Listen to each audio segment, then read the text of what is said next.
President Gorbachev arrived with Boris Yeltsin at his side.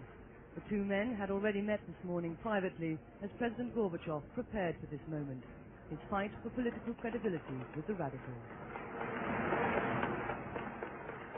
Those Russian Democrats who, now led by Boris Yeltsin, have seized the initiative in this political struggle. Mikhail Gorbachev first publicly thanked the Russian president for his resistance to the coup.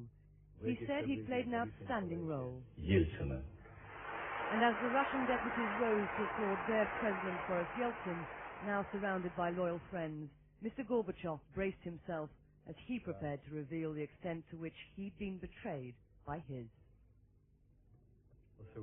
The whole government should now resign, he told the deputies, promising also a clear-out of the Soviet parliament next week. He said that he and Mr. Yeltsin had agreed on 3 new appointments, one at the Ministry of Defense, one at the Interior Ministry, and a new popular liberal figure was to take over the KGB. Mr. Gorbachev now overturning appointments he'd made on his own yesterday. The Soviet president said those responsible for the coup should be punished most severely. No mercy will be shown, he said threateningly.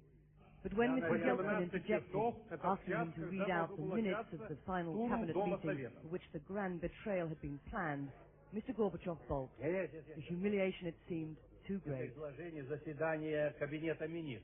Yeltsin, though, flexed his political muscles, insisting this session was being broadcast live throughout the entire Soviet Union. I'll read it later, Mr. Gorbachev conceded, and he did. Every cabinet minister bar one, it seemed, had betrayed him. Today he was on trial again. Don't make this difficult for me, he appealed. It's hard enough already. But he was heckled. These events show that we don't need you, you need us, one deputy shouted. We both need each other, he responded.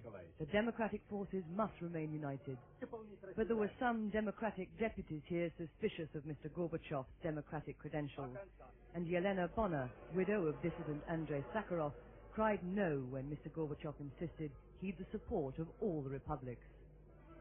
His uneasy ride turned rougher when he pleaded against what he called anti-communist hysteria. He warned against a witch hunt. Moments later, Boris Yeltsin prepared to sign a decree suspending the action of the Russian Communist Party.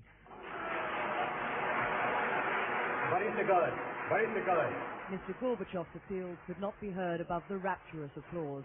You're making a mistake, was all he said afterwards.